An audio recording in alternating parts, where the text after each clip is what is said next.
Alright, so I'm going to talk about installing this 1364 throwout bearing from Mcloed and some of the things that I ran into that I know most people who are installing this will have the same issue. So I've got a TKO 600 here, and we're going to install this bearing onto the TKO 600. Notice I've taken off this input shaft collar, and there's a couple things that you should know when you take this off. Notice there's a fluid return that goes back into this port on the front of the transmission, so the fluid can bleed in and out, and there's no pressure lock there. Also, one of the things that it talks about is this bearing race right here, which I've already tapped back in, but when you pull this input collar off, sometimes the bearing race sticks in here. You'll have to pull it out and put it back in there so the bearing race sticks in there. It's really kind of confusing because when you get these instructions, they don't say anything about how to install it to the TKO 600 or any transmission for that matter. They just give you the dimensions of how it's supposed to sit. So one of the next things I noticed is on this bearing on the back here, and I've lost my little adapter piece, there it is. There are two screws, two Torx head screws, and if you unscrew them, because mine came with this back plate here, can be reclocked. And I don't know if you can see that if I'm covering up the transmission or not. Take these two screws out real quick so I'll show you what I'm talking about, because I've already reclocked this one for this transmission. But these two screws come out. I'll get this one out, I'll show you what I'm talking about. Now, before I do that, I'm going to show you, you see the cutout here for the fluid return. There's also a cutout here in this bearing for a fluid return. Once you take these two screws out, mine came clocked. This whole thing spins. You can see it spins on the back. Mine came clocked all the way out. And if you watch down inside here, see the screw holes line back up in different positions. I'm assuming this is for different type installations, but you'll notice that the bolt holes, the easiest way to tell is on the front of this, the bolt holes that bolt it to the front of the transmission, these to the 4 bolt holes on the front of the transmission, they don't line up if it's in the wrong position. Now, you need to have the fluid bleed right here, an air bleed right here for this transmission. So, in order to have that, we need to have this collar pointed to the up position, because this is your fluid bleed for your throwout bearing, and it needs to be on the top because the air obviously goes up.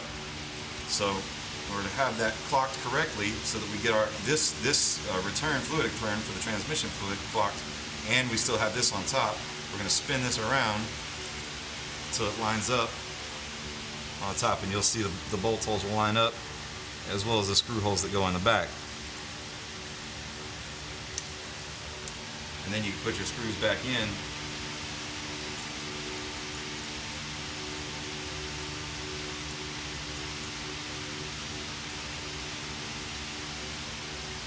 Before you install it back onto the transmission, I'm going to put a little sealant on there, making sure not to block the fluid port up here. We're just going to put some sealant here, here, here, here, and a little bit there. It also comes with a silver ring, and that silver ring, which I'm about to show you here in just a second, so after I put the screw all the way in here. I'm not going to tighten these just yet. That silver ring slides on over here. If you have a bell housing that this doesn't fit in, now my bell housing is already on the car, but this bell housing fills up a gap where this slides into the bell housing. So the easiest way to check it is with that. If you take this ring off the back and put it up into the bell housing, you can put it in this way, whichever way. You can see if it fits tightly and snugly all the way around, just like this, without this ring. If you put it in there and it's loose, it needs a little bit more to fill it up, that's when you slip this ring on.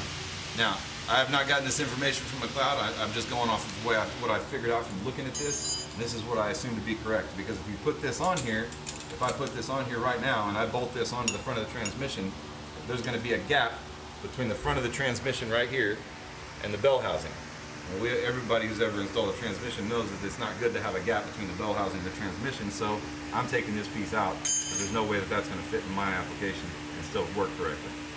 I'm going to go ahead and install this, and the way it goes is with the fluid bleeder on top, because always you want air going to go to the top. I'm going to come back and tighten everything up and put some silicone, some black silicone on there, and that's how it's going to go, just like that. You'll take your bolts and put them through here, snug it down. I don't remember the torque specs, but I'm going to look it up. Snug it down, and you can see. And then once that's on there, then you can put your actual throwout bearing on there, and then check your dimensions. But that's how you actually install it to the front of the transmission. If I find the torque specs and I really feel like it, I'll put the link or the torque specs in the description of this video. Any other information that I figure out along the way, I'll put in the description of this video as well. But that's essentially how it goes. This is a Tremec TKO 600 with a Mcloed 1364 throwout bearing bolt-on installation. You only use this if your clearance on your dimension A between the bell housing, the teeth of the pressure plate and the rear of the bell housing is less than 3 inches. If it's more than that, you don't use the bolt-on one. So anyway, this is how you do it. I'm going to go ahead and take this back apart, tighten everything up, put some silicone on it, and actually install it properly.